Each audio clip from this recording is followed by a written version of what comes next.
मैं तो एआई बन गया हूं साला, मुझे बोल दो इस इश्यू पे रवीश क्या बोलेगा, मैं आपको बता दूंगा कि ये 1 घंटे क्या प्रपंच करेगा। वो अपनी परिभाषाएं स्वयं कर रहा है कि नहीं पत्रकारिता एंटी एस्टेब्लिशमेंट होती है। भाई नक्सलिज्म एंटी एस्टेब्लिशमेंट होता है, पत्रकारिता नहीं। व्हाट्सएप यूनिवर्सिटी, गोदी मीडिया, जब आपकी स्वीकार्यता खत्म होने लगती है समाज में, फिर आप अपने डिफेंस में इस तरह की बातें लेकर के आते हो। You outrightly try to dismiss the guys who are trying to counter you. WhatsApp university इसलिए भी कहता है उसकी दुकान बंद हो गई उसके कारण। ये लोग अपनी परिभाषाएं और शब्दावलियां जो है ये स्वयं ही डिवाइस करते हैं और फिर खुद ही में नाचते हैं कि अरे गजब, मैंने गोदी मीडिया कहा। अब मेरे चाटुकार जो हैं वो, देशभक्त भाई भी गोदी मीडिया कहेगा, अभिनंदन शेखरी भी कहेगा, बाकी लोग भी कहेंगे अरे रवीश जी क्या गजब आपने कह दिया, कलम तोड़ के फेंक दीजिए रवीश जी, अपना लिप्स उखाड़ के फेंक दीजिए, क्या बोल दिया आपने। मैं जा रहा था और 3 मुस्लिम लड़के वो देखने से लग गया, और फिर जो उन्होंने बोला उससे तो कंफर्म ही हो गया कि पिछली बार बच गया था, इस बार नहीं छोड़ेंगे। 15 साल का जर्नलिज्म का एक्सपीरियंस है और सैटिरिस्टिक पॉलिसी में या फिर पॉलिटिकल जर्नी में वो बात करते हैं जो हम सब बहुत लाइक भी करते हैं। लेकिन मैं पूछना चाहूँगी उन अजीत जी के बारे में जिन्होंने अपनी स्कूलिंग कहाँ से शुरू करी, कैसे शुरू की, उनके पेरेंट्स के बारे में और इस स्तर तक आने की उनकी पूरी जर्नी के बारे में। अजीत जी। नमस्कार सूरत, और आयोजक और उद्घोषक का धन्यवाद इतना बढ़िया परिचय देने के लिए। जहाँ तक मेरे जर्नी की बात है, मैं सामान्य अपने गुजरात में हूँ तो मिडिल क्लास तो बोलूँगा नहीं, आप लोग तो ऊपर वाले लोग हैं। बिहार में मिडिल भी नहीं, लोअर मिडिल क्लास, जहाँ पे किसी भी चीज़ का एक्सेस नहीं। और वो दौर लालू प्रसाद यादव और राबड़ी देवी का हुआ करता था, जब अपहरण एक इंडस्ट्री हुआ करती थी। उस समय शिक्षा को लेकर के बहुत ज़्यादा, आप कह सकते हैं जितने दिल्ली में मोमो के दुकान होते हैं उस तरह से बिहार में छोटे छोटे प्राइवेट स्कूल्स खुले हुए थे, क्योंकि गवर्नमेंट स्कूल की शिक्षा व्यवस्था बर्बाद हो चुकी थी। तो वहीं से मेरी माता जी तीसरी चौथी पास थी, लेकिन वो बहुत ही फॉरवर्ड लुकिंग महिला थी। जो हम मॉडर्निटी को हमेशा हम हायर बढ़िया एजुकेशन से जोड़ देते हैं, लेकिन मेरी माँ मतलब लगभग निरक्षर आप मान लीजिए होते हुए भी उन्होंने सोचा कि ये जो गंदगी है यहाँ, इससे बाहर आने के लिए एजुकेशन से अच्छा कोई रास्ता हो नहीं सकता। Then she tried to send me away, hostels में और ये सब में भेजा। फिर मैंने मेहनत की, फिर मैं आपके यहाँ शायद सैनिक स्कूल बाराचिड्डी है, हमारे यहाँ झुमरी तिलैया में मेरा स्कूल है, सैनिक स्कूल तिलैया, वहाँ 6ठी से 12वीं की शिक्षा प्राप्त की। फिर किरोड़ीमल कॉलेज से इंग्लिश लिटरेचर में ऑनर्स किया, फिर जर्नलिज्म से मास्टर्स किया। अर्नस्ट एंड यंग फाउंडेशन के लिए मैंने लगभग 400 कार्टून फिल्में बच्चों के एजुकेशन पे रिलेटेड स्क्रिप्ट की है, डायरेक्ट की है। जब मैं मतलब स्टार्ट, मेरा पहला जॉब ही वही था। और उसके बाद फिर Times of India, Economic Times, फिर Times of India Sports, in fact फिर वेरीड एक्सपीरियंसेस रहे हैं। मतलब पब्लिकेशन में काम किया है, न्यूज़ एजेंसी में काम किया है, न्यूज़ एप्लीकेशन के लिए काम किया है, ऑनलाइन पोर्टल के लिए काम किया है, और फिर अंततः इंडिपेंडेंटली यूट्यूब पे जो है अपने विचारों को रखता हूँ। और साइड में फिर कुछ किताबें भी लिख दी जो ठीक ठाक चली हैं और सराही गई हैं। तो यही मेरा संक्षिप्त परिचय है, कैसे वहाँ से यहाँ तक आया हूँ। हमारे भारत में जो ग्रैंड नॉर्म है, law of the land, law वाले जितने भी लोग हैं वो जानते हैं इस टर्म को, ग्रैंड नॉर्म क्या होता है। तो that is constitution of India. इसका जो पहला आर्टिकल है, आर्टिकल 1, वो कहता है कि India that is Bharat is a union of states. So 2 questions. पहला ये कि इंडिया और भारत की जो डिबेट शुरू हुई, इंडिया ठीक है, भारत ठीक है, उस पर आपके क्या विचार हैं अजीत जी? और दूसरा एक इम्पॉर्टेंट एस्पेक्ट ये है कि सुप्रीम कोर्ट ने आर्टिकल 370 के बारे में जजमेंट देते हुए ये कहा कि ये जो प्रोविज़न था ये एक ट्रांजिशनल प्रोविज़न था जो कि एड इंटरिम मेजर की तरह यूज़ किया गया था, और इसमें स्टेट की कंकरेंस की भी ज़रूरत नहीं थी और अननेसेसरीली इसको कोर्ट्स तक घसीटा गया। तो आपको क्या लगता है, क्या इंडिया दैट इज भारत, जो भारत वर्ड अब हमने G20 के बाद हर स्क्रिप्ट में, हर डॉक्यूमेंट में हम ले आए हैं, उसका और आर्टिकल 370 के एबोलिशन का, सेक्शन 35A के एबोलिशन का आप कनेक्शन देखते हैं? क्या ये बदलता सिनेरियो है, ये जो सारी चीजें हो रही हैं? अजीत जी। देखिए, आपत्ति दोनों में किसी शब्द पे नहीं होनी चाहिए। एक रियलिटी है, हम इंडिया के ही नाम से जाने जाते हैं, और एक आपकी सांस्कृतिक विरासत है। भारत जो लंबे समय से, भारत जिनके नाम पे ये देश का नाम है, तो वो है। तो इसमें बीच में डिबेट चला, और जो कुछ होता है ना एक्सट्रीम, जिनको अभी राम मंदिर में मकबरा दिखने लगा है, तो उस टाइप के लोग जो नहीं नहीं इंडिया हटाओ, इंडिया हमारा नाम ही नहीं है, ये अंग्रेजों ने दिया, फलाना ढिमका, ये सब करके। I don't buy into that. मुझे लगता है कि ट्रांसलेशन है, दैट्स इट। इजिप्ट और मिस्र टाइप का है, आपका नाम पाकिस्तान नहीं है, मतलब वैसा होना भी नहीं चाहिए वैसे। तो जो भी है, तो मैं उसे वैसे ही देखता हूँ। और डिवाइड टाइप का देखा जाता है कि भारत जो है वो गाँव का देश है, इंडिया जो थोड़ा सा रोक नहीं। भारत एक मतलब इन सब का मिक्सचर है, और multiple civilisations have been flourishing, और मल्टीपल सोसाइटीज, एथनिसिटीज और तमाम तरह की चीज़ें यहाँ पे हैं। और यही जिसको वेस्ट केओस की तरह देखता है, अराजकता की तरह देखता है, वो हमारी आइडेंटिटी है। और जो ये बोल रहे थे कि रेडिकल एक्सेप्टेंस, अपने आप को लेके भी ये सब होना चाहिए। तुम जस्टिफाई मत करो कि नहीं नहीं हम अभी यंग डेमोक्रेसी, हम उस तरफ बढ़, नहीं, हम यही हैं, हमारा यही ऑथेंटिसिटी है। और उसको जब तक आप एक्सेप्ट नहीं करोगे कि हम अलग तरह की सोसाइटी हैं, हमारा अप्रोच चीज़ों को लेकर के बिल्कुल ही अलग होगा। जो कि आप दूसरा क्वेश्चन पे हम आते हैं कि 370 को लेकर के, और कॉन्स्टिट्यूशन किस तरह से लिखा गया, और हमें किस तरफ आगे बढ़ना चाहिए। जो अभी तक की गवर्नमेंट्स कर रहा है कि we were trying to mimic somebody, और वो समबडी कौन था जिसने आपके ऊपर रूल किया। मैं तो कुछ चीजें जब बोलता हूं तो फिर मुझे वो एक्सट्रीमिस्ट लोग बोल देंगे कि जिस दिन भारत स्वतंत्र हुआ उसी दिन आपको जो संसद भवन है बम लगा के उड़ा देना चाहिए था, आपको इंडिया गेट तोड़ देना चाहिए था। गेटवे ऑफ इंडिया जैसे स्ट्रक्चर्स इस देश में नहीं होने चाहिए, जो आपकी गुलामी की दास्तां आपको याद दिलाते हैं। वो कोई सेल्फी पॉइंट होना ही नहीं चाहिए, कोई भी स्वाभिमानी राष्ट्र। आप देख लीजिए, ये बहुत रेयर है कि कहीं पे इंडिपेंडेंस मिला हो और उन्होंने पुराने स्ट्रक्चर्स को कैरी किया हो। उनका सबसे पहला वहाँ की जनता का, नागरिक का यही होता है कि इनको तोड़ो, ये हमें नहीं चाहिए। हमें टेंट में संसद चलानी चाहिए थी, टेंट में हम लिखते संविधान, और वो संविधान जो है वो अलग अप्रोच के साथ होता।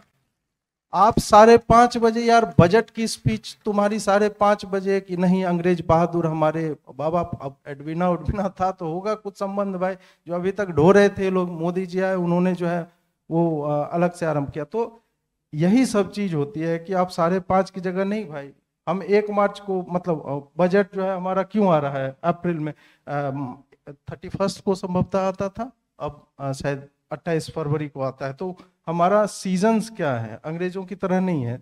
तो ये सारी चीजें आपको बहुत ट्रिवियल लगेगी, लेकिन ये आपकी सोच को दिखाता है कि हम इस राष्ट्र को कहाँ ले जाना चाहते हैं। तो उसी में एक टेम्पररी प्रोविजन 70 साल रह जाता है, 75 साल रह जाता है। तो कितने बड़े कालखंड को लेकर के चल रहे हो कि 75 ईयर्स इज टेम्पररी। अस्थायी होता है 5 दिन, 7 दिन, 1 महीना, 10 महीना, 5 साल, और 75 वर्ष तक तुम एक ही चीज को ढोते चले जा रहे हो। तो इसको मैं इसी तरह से देखता हूं कि ये चेंज ऑफ अप्रोच है, और उसी में फिर बहुत सारी चीजें जुड़ती चली जाती हैं। सोसाइटी भी चेंज होने लगती है, उनको भी वो सारी चीजें दिखने लगती है जो अभी तक नहीं दिखाई जाती थी। पहले स्वाति ने बताया ना कि डिक्टेट किया जाता था कि नहीं बजरंग दल का आना ही न्यूज है, जबकि न्यूज कुछ और होना चाहिए था, और ये लंबे समय तक चलता रहा। अभी उन लोगों की दुकानें बंद हैं, यूट्यूब इतना क्यों फ्लरिश कर रहा है, आप मुझे क्यों सुनते हो, या आप जो ऑल्टरनेट मीडिया जिसको बोला जाता है उसकी रीडरशिप क्यों लगातार दिनानुदिन जो है बढ़ती जा रही है।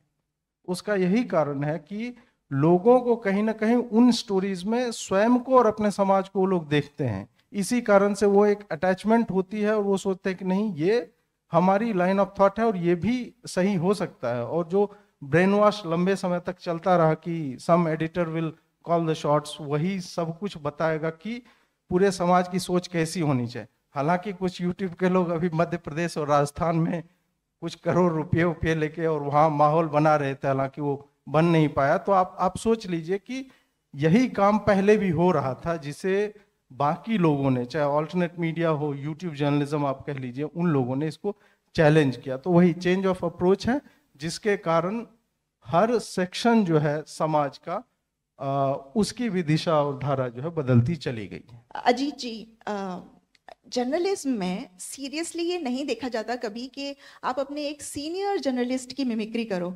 रवीश, बरखा, राजदान, निधि राजदान, राजदीप सरदेसाई, किसी को तो छोड़ दीजिए। और ये प्यार रवीश के लिए, ये प्यार क्या है? इस प्यार को मैं क्या नाम दूं? जो आप मिमिक्री बोल रहे हैं ना, जिनका आपने नाम लिया है, ये सब अपने ही कैरिकेचर बन के रह गए। ये लोग अपनी मिमिक्री ही कर रहे हैं, ये जर्नलिज्म नहीं कर रहे हैं, ये अपनी भौंडी मिमिक्री कर रहे हैं। इन्होंने कुछ एक टाइम पे कुछ कैपिटल बनाया, मतलब पैसा भी बनाया, और दूसरे तरह का भी जो कैपिटल होता है, लोगों की प्रशंसा हासिल की। और जब तक ये डेमोक्रेटाइजेशन ऑफ इंफॉर्मेशन नहीं हुआ, जब तक हम उनसे प्रश्न नहीं पूछने लगे, तब तक तो उनका एक तरफा संवाद कि हाँ 9 बजे बाबा आएंगे और प्रवचन या तहरीर जो भी दी जाती है वो देंगे, और हम लोग बड़े प्रसन्न।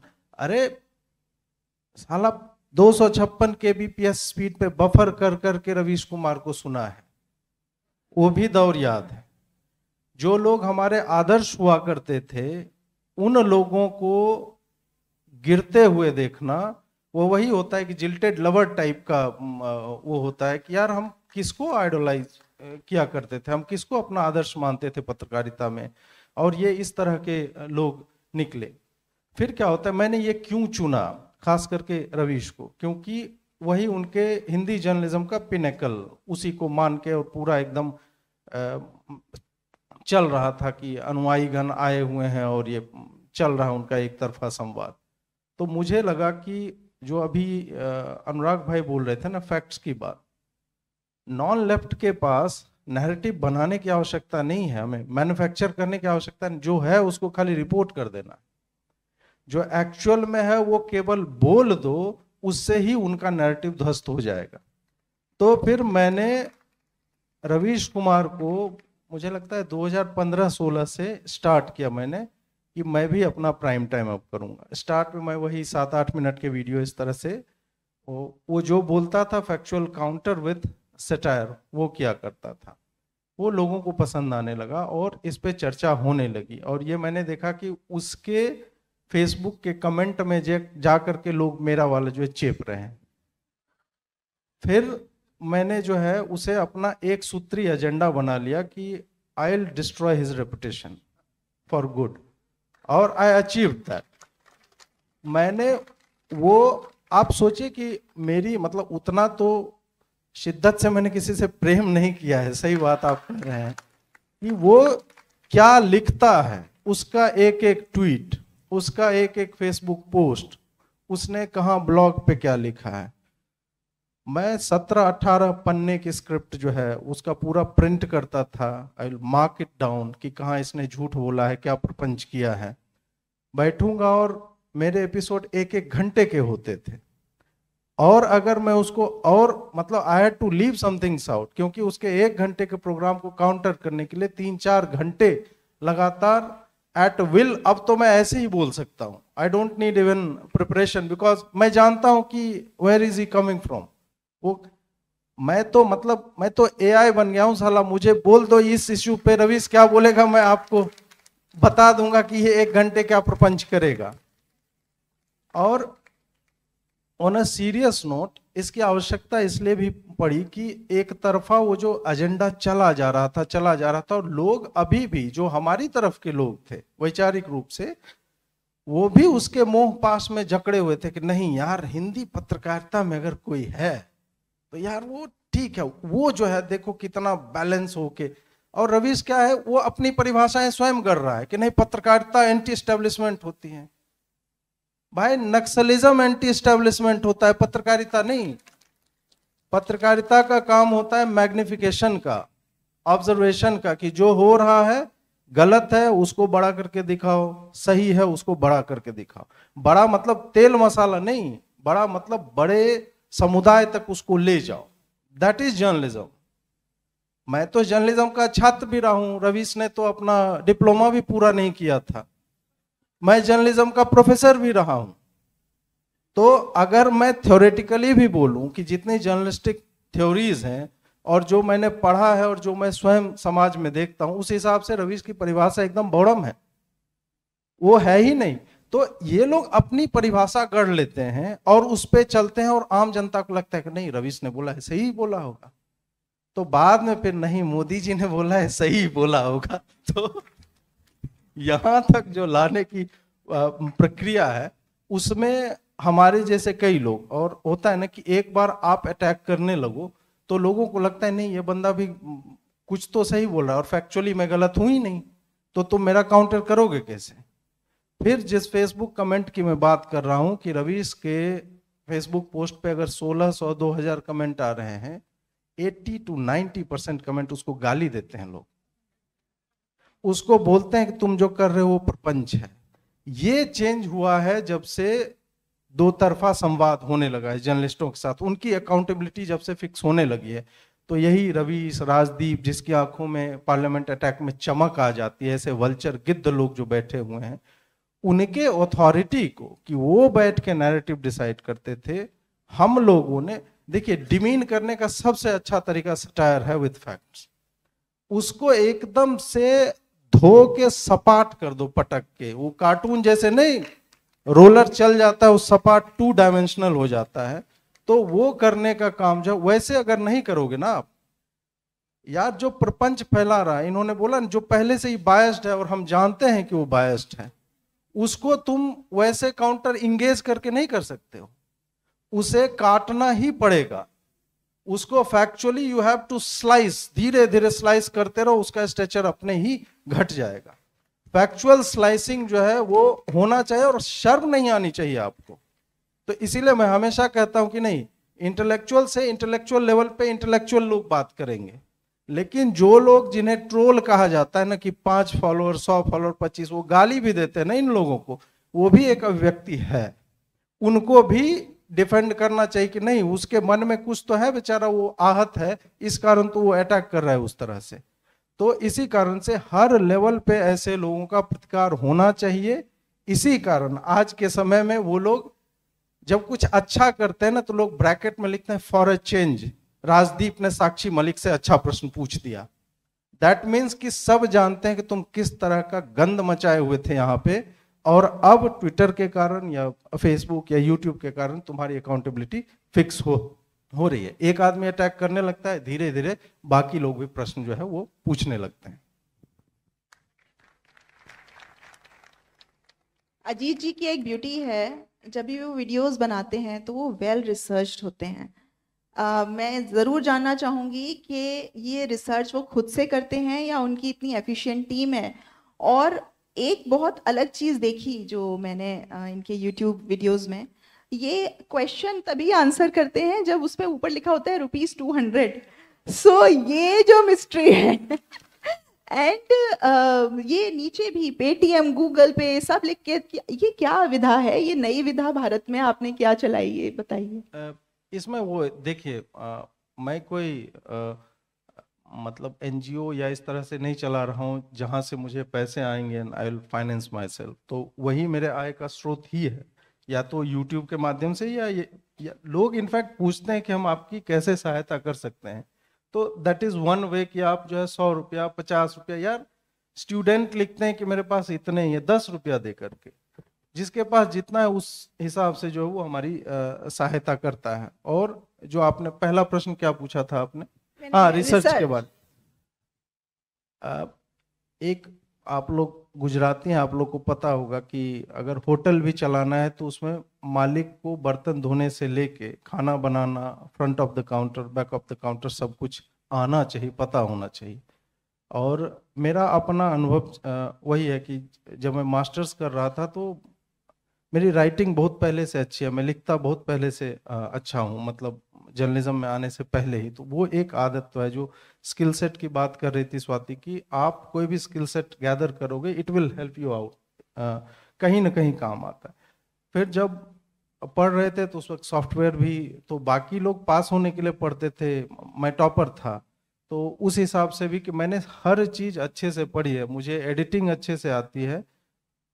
मैं ऑप इंडिया में जब था, मैंने 800 वीडियो बनाए, खुद शूट किया है, सारी स्क्रिप्टिंग मेरी, 300 रुपये का ट्राइपॉड, उस पर एक मोबाइल डाल करके, और पूरी एडिटिंग खुद की है। सब कुछ मैं अकेला कर सकता हूँ और अकेला ही करता हूँ। अभी ठीक है स्टाफ है एडिटिंग के लिए स्टाफ, बट रिसर्च और ये सब नहीं। अब वही होता है कि लंबे समय से जब आप कंज्यूम कर रहे हैं इन्फॉर्मेशन, तो you don't need somebody to research it for you. तो आप वो आदत हो जाती है कि आपको पता है कि कौन क्या झूठ बोल रहा है, कौन कहाँ सही बोल रहा है, आपको ये भी पता है आपको क्या लाइन लेना है और ये फैक्ट कहाँ पे मिलेगा। तो मेमोरी भी अच्छी हो तो वो भी करता है कि अच्छा इस 2016 में ये हुआ था, तो आप सर्च कीजिए साइड बाय साइड रख के, और इधर नोट्स बनाते जाइए, उधर से रिसर्च के पॉइंट्स जो है डालते जाइए। तो मैं स्वयं ही स्क्रिप्ट करता हूँ, लिखता हूँ, प्रेजेंट करता हूँ, रिसर्च करता हूँ, सब चीज अकेले करता हूँ। उसमें एक अब ये आईफोन और एंड्रॉयड वाली बात हो जाती है कि जहाँ पे सॉफ्टवेयर हार्डवेयर एक ही कंपनी बनाती है ना, तो वो उसकी क्वालिटी जो है उत्कृष्ट होती है। आपका स्वयं का कंट्रोल नहीं रहेगा ना, तो आप उतने कन्विंसिंग, आप देख लो ना जितने न्यूज रीडर्स और डिबेट कराने वाले जर्नलिस्ट हैं, आप देख लो उनको, उनके लिए स्क्रिप्ट कोई और लिख रहा है, टेलीप्रॉम्प्टर उनको पता ही नहीं है। नगमा शहर कर रही है होस्ट और बोल रहे नमस्कार मैं रवीश कुमार, क्योंकि टेलीप्रॉम्प्टर पे वही चल रहा है। तो ये जर्नलिस्ट इतने ब्लैंक होते हैं, उन्हें कुछ नहीं पता होता है। ये रिलाय करते हैं कि डिबेट में 4 गेस्ट अगर आया है, हाँ नुपुर जी आप इसका जवाब दीजिए, हाँ इनको दोनों को स्क्रीन पे लाओ, इस तरह की जर्नलिज्म हो रही है। तो यही कारण है कि इतनी, मतलब जब आपने स्वयं उस पर पढ़ा नहीं है, लिखा नहीं है, तो यू विल बी क्लूलेस। तो इसी कारण से मैं जो है इस पे अपना ही नियंत्रण जो है वो रखना चाहता हूँ। एक बहुत इंपॉर्टेंट चीज है, वो ये है कि कॉन्फ्लिक्ट को हमें सबको अवॉइड करना चाहिए। गवर्नमेंट भी इसी तरह अलाइंड है। सुप्रीम कोर्ट ने ऑलमोस्ट हर इंपॉर्टेंट पॉलिसी डिसीजन या कोई भी जो डिसीजन हुआ है, चाहे वो पेगासस हो, जीएसटी हो, ईडी से रिलेटेड हो, या कोई भी और इंपॉर्टेंट पॉलिसी हो, सबको चैलेंज किया गया सुप्रीम कोर्ट में, और गवर्नमेंट ने अपना पक्ष प्रस्तुत किया और वेट किया वर्डिक्ट के आने का।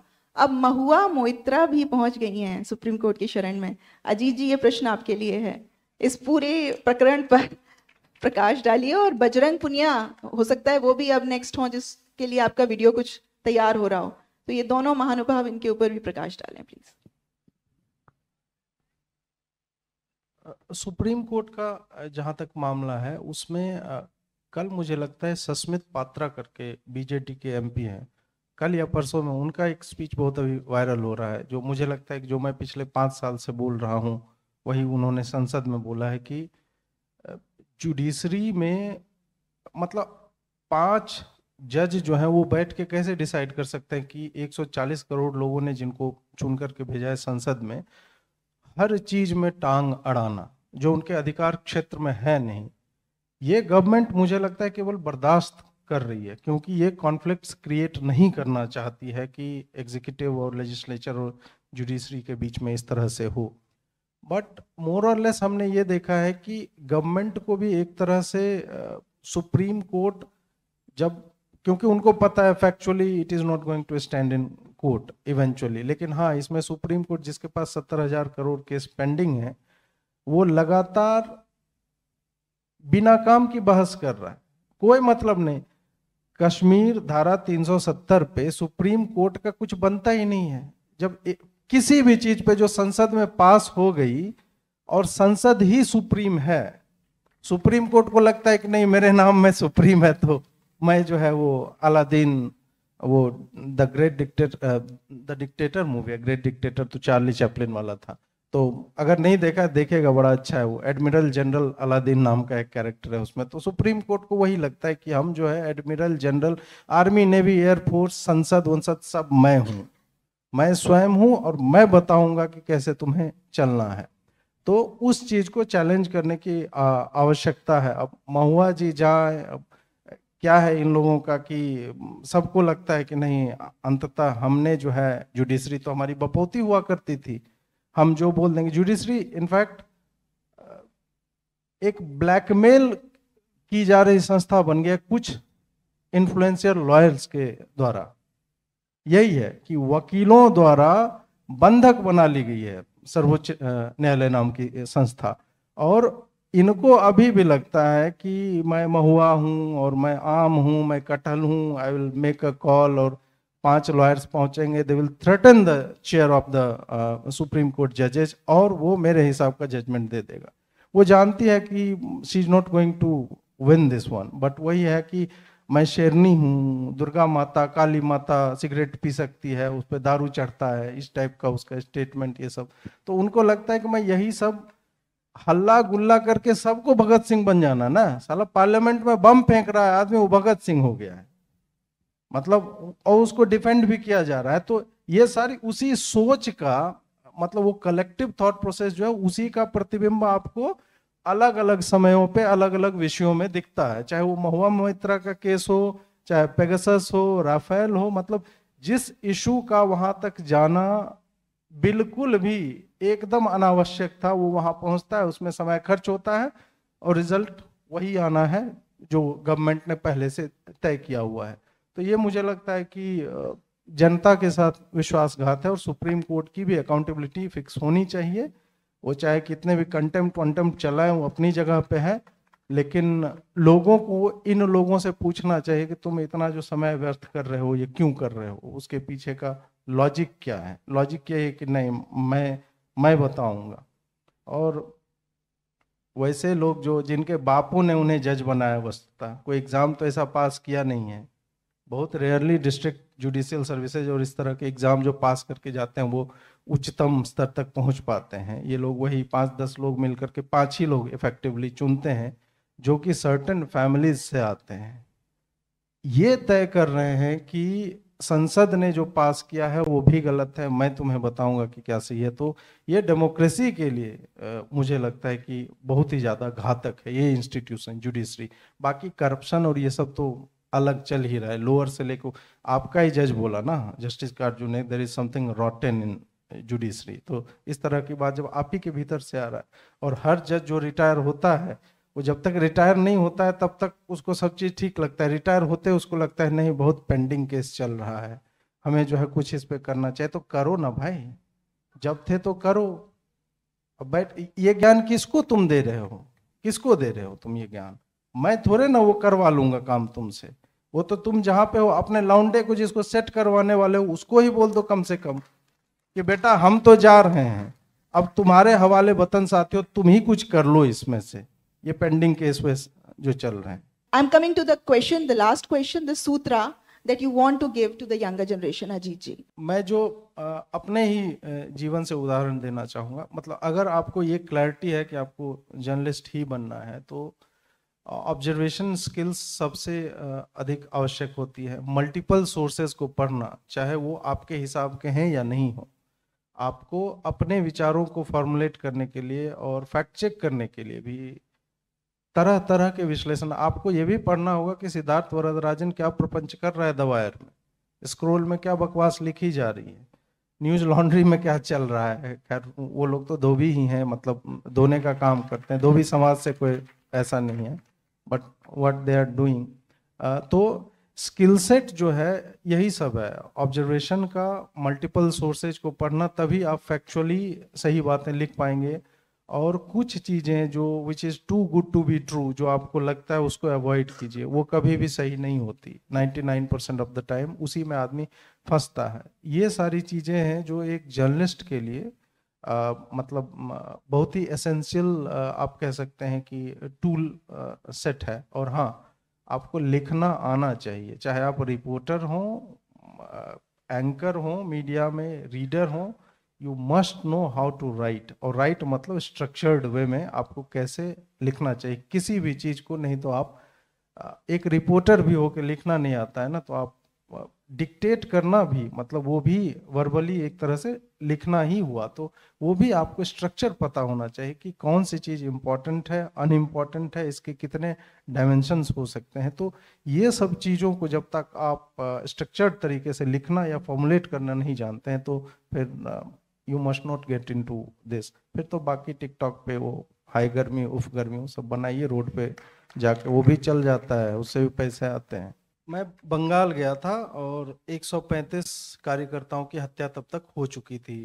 2020 के मैं जनवरी फरवरी की बात कर रहा हूँ। और मैं एक लड़के के साथ था, संघ का वो स्वयंसेवक था, वीर बहादुर सिंह उसका नाम था। उसको पीठ में सटा करके 1 शॉटर बुलेट मारा गया था, और भगवान की कृपा देखिए, एक साला हार्ट और लंग्स के बीच से गोली निकल गई, वो आदमी बच गया। वो जो है वो जा रहा था, और आप इमेजिन करो कि सबसे स्केरी सिचुएशंस कैसे कि आप जामा मस्जिद वाले इलाके में जा रहे हैं अकेले, और आपको लोग घूर रहे हैं। या फिर मैं दरभंगा का उदाहरण देना चाहूँगा, जहाँ मिनी पाकिस्तान और इस तरह की चीज़ों मतलब लोगों में व्याप्त है उस तरह का। तो जब when you can feel those eyes on your body.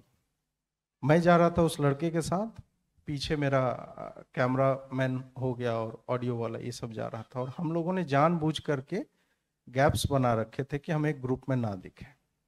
मैं जा रहा था और 3 मुस्लिम लड़के वो देखने से लग गया, और फिर जो उन्होंने बोला उससे तो कंफर्म ही हो गया कि पिछली बार बच गया था, इस बार नहीं छोड़ेंगे। ये आप सुनिए, और सुनेंगे ना सूख जाएंगे आप। और उस गली से होते हुए तो जो ये ओपन स्पेसेस और ये सब की बात करें, ये सब रियल लाइफ थ्रेट्स हैं। इनफैक्ट सराय काले खां में एक दंगा हो गया था, वाल्मीकि समाज की एक लड़की थी, उसको संभवतः खींच लिया था मुसलमानों ने, इसी तरह का कुछ था। वहां पर भी वो टिपिकल 4 फीट भी मैं ज्यादा बोल रहा, एक बाइक वहां से निकल जाए उस तरह की गलियां वहां पे वो समुदाय, वहां पर भी आपको फील हो जाएगा you are not wanted here. और वहां पे अगर आप ऐसे करके, बट वही है कि दिल्ली है तो ज्यादा सेफ है। बट हाँ, बहुत अधिक अपने सुरक्षा की चिंता तो अगर आप खास करके जब ग्राउंड रिपोर्टिंग करने जाते हैं तो दैट इज वो, क्यों डिजिटल थ्रेट तो हम लोग को रोज मिलता है, साला नीचे में जाके मार दूंगा काट दूंगा, ये सब तो रोज ही झेलना होता है। बट फिजिकली जब आप उसको एक्सपीरियंस करते हैं तो वो जो होता है वो बहुत ही ट्रबलिंग होता है। तो थोड़ा सा आपको जो है वो धैर्य, अपने आप पे विश्वास रख के कि भगवान बचा लेंगे, भगवान ही बचाते हैं ऐसे समयों में, वो जो है आपको थोड़ा सा प्रिकॉशन लेना पड़ेगा। अभी सोशल मीडिया की एक ऑल्टरनेट मीडिया की बात हुई अभी इस डिस्कशन में, तो एक टर्म कॉइन किया गया व्हाट्सएप यूनिवर्सिटी, आप सबने सुना होगा। तो ये जो अपने बड़े प्रिय मदेश के महान पत्रकार रवीश कुमार जी, जिनको कभी कभी मैं प्यार से रविश कुमार भी कह देता हूं, तो वैसे लोगों ने ये सोशल मीडिया के लिए जो व्हाट्सएप यूनिवर्सिटी टर्म ये किया है, इसके पीछे क्या मानसिकता है और ये इतने जले और चिढ़े हुए क्यों हैं व्हाट्सएप यूनिवर्सिटी से, और व्हाट्सएप यूनिवर्सिटी में बुराई क्या? रवीश को जो आप रविश बोल रहे हैं उसका कोई भी वीडियो देखिए, वो खुद को ही रविश वो बुलाता है, और मैं बहुत सीरियसली बोल रहा हूँ। उसका एक भी video, he can't even pronounce his own name, वो कभी नहीं बोलता नमस्कार मैं रवीश कुमार, जो दीर्घ ई की मात्रा लगता है, नमस्कार मैं रवीश कुमार, यही वो बोलता है। तो एग्जैक्टली और जो ये टर्म्स की बात कर रहे हैं ना, व्हाट्सएप यूनिवर्सिटी, गोदी मीडिया, जब आपकी स्वीकार्यता खत्म होने लगती है समाज में, फिर आप अपने डिफेंस में इस तरह की बातें लेकर के आते हो। You outrightly try to dismiss the guys who are trying to counter you out. तो उसके गोदी मीडिया कहने से या व्हाट्सएप यूनिवर्सिटी कहने से, उसी व्हाट्सएप यूनिवर्सिटी इसलिए भी कहता है उसकी दुकान बंद हो गई उसके कारण, क्योंकि व्हाट्सएप पे जिस पेस से इंफॉर्मेशन फैलता है, ठीक है मिस इन्फॉर्मेशन भी फैलता है, बट ऐसा नहीं है कि इंफॉर्मेशन नहीं फैलता है और लोगों के क्लिप्स वहां तक नहीं पहुंचते। तो इस कारण से उसको इस तरह के टर्म्स, जो वो दूसरे तरह के विचारधारा के लोगों को या जो उसको काउंटर करता है, उसको डिमीन और डिमोरलाइज करने के लिए इस तरह के टर्म्स का, तो वही जो मैंने बोला कि ये लोग अपनी परिभाषाएं और शब्दावलियां जो है ये स्वयं ही डिवाइस करते हैं और फिर खुद ही में नाचते हैं कि अरे गजब, मैंने गोदी मीडिया कहा, अब मेरे चाटुकार जो हैं वो देशभक्त भाई भी गोदी मीडिया कहेगा, अभिनंदन शेखरी भी कहेगा, बाकी लोग भी कहेंगे अरे रवीश जी क्या गजब आपने कह दिया, कलम तोड़ के फेंक दीजिए रवीश जी, अपना लिप्स उखाड़ के फेंक दीजिए, क्या बोल दिया आपने। तो इस टाइप का, तो ऐसे लोगों को सीरियसली नहीं लिया जाना चाहिए। Nobody takes them seriously anymore. जो प्रिंट मीडिया में है वो वहाँ पे पेड न्यूज़ के बारे में जिक्र नहीं हुआ है। मेरा एक एग्जांपल है, इकोनॉमिक टाइम्स में एक पेड न्यूज़ रिपोर्ट पब्लिश हुआ था और उसके बारे में प्रेस काउंसिल्स को कंप्लेन किया गया था, मगर वहाँ वो केस हैंडल ठीक से नहीं किया गया। नहीं, पेड न्यूज का सीधा एस्पेक्ट ये है कि जब से संपादक पहले लिटरेरी फिगर्स हुआ करते थे जिनका साहित्य का बैकग्राउंड है या पत्रकारिता का बैकग्राउंड है, अब जो है संपादन और जब पेज मेकिंग आप देखेंगे, जब मैंने स्टार्ट किया था तो उस वक्त पेज मेकिंग भी हुआ करती थी। तो एडिटर पेज पहले क्रिएट करता था कि यहाँ ये न्यूज लगेगी, बड़ी वाली हेडलाइन, यहाँ 2 कॉलम लगेगा, इधर 1 कॉलम लगेगा, इधर 16 और ये सब, वो ऐड का स्पेस बाद में छोड़ता था। अब उल्टा हो गया, जब से ये MBA वालों ने जब से कब्जा किया इस पे कि नहीं मीडिया धंधा है, बिजनेस है, उसको चलाना है, तब से ये हो गया कि यार पैसा दे रहा है छापने में क्या बुराई है। तो वो पूरा पेज द हिंदू वालों ने चीन का 2 पेज का छाप दिया था उस वक्त, जब गलवान उलवान हुआ था, उस टाइम की बात कर रहा हूँ। तो उनके लिए पहला मोटिवेशन इन्फॉर्म करना नहीं है, first motivation is to earn money from the ads. तो वहीं से वो पेड न्यूज का कॉन्सेप्ट आता है। अब हाँ, उनको डिक्लेयर करना चाहिए बोल्ड लेटर में कि ये स्पॉन्सर्ड कंटेंट है या पेड न्यूज है, बट धीरे धीरे ये सारी रेखाएं जो है ना धुंधली होती जा रही हैं। अब कौन सा पेड है, अब तो पॉलिटिकल न्यूज भी पेड होता है। मैं अगर एक सांसद हूँ, मैं फोन करके बोल दूंगा भाई मेरे बारे में ऐसा छाप दे, तो छाप देगा, इतना पैसा मैं दे दूंगा। तो ये पहले थोड़ा हुआ करता था, अब जो वो खुले में एकदम आउट इन द ओपन हो रहा है। और ये आज के समय का सत्य है, वास्तविकता है, इसे हमें स्वीकारना ही पड़ेगा। आप कोर्ट केस भी करोगे तो वो बोलेगा कि हमने बगल में लिखा था कहीं पे this news has been sponsored by so and so. कौन आदमी नीचे तक उतना जाता है? पूरे पेपर को पढ़ने में एवरेज रीडिंग टाइम, जो मतलब हम लोग जब जर्नलिज्म पढ़ रहे थे तो उस वक्त एक डेटा था 14 मिनट में आदमी पढ़ जाता है पूरा अखबार। जो सीरियस पढ़ने वाला होता है वो भी उस टाइप का था कि औसतन 14 मिनट्स लगते हैं। तो क्या आप देखते हैं हेडलाइन, सिनॉप्सिस और पिरामिड मॉडल एक पढ़ाया जाता है कि इन्वर्टेड पिरामिड, सबसे इंपॉर्टेंट चीज सबसे ऊपर, ताकि एडिटर के पास स्पेस का क्रंच हो तो सीधा बिना सोचे नीचे के पैराग्राफ्स डिलीट करता जाए। उस तरह से जर्नलिज्म में पढ़ाया जाता है लिखना। अब ऑनलाइन आने के बाद वो सारी चीजें, वो थ्योरी काम नहीं करते। बट प्रिंट में जो आप बात कर रहे हैं वो वही है। अब सब कुछ मतलब पेड क्या है अनपेड क्या है आदमी को पता भी नहीं चलता, ऊपर पढ़ के वो स्किम करके निकल जाता है। तो ये दुर्भाग्य है और क्या कहा जाए।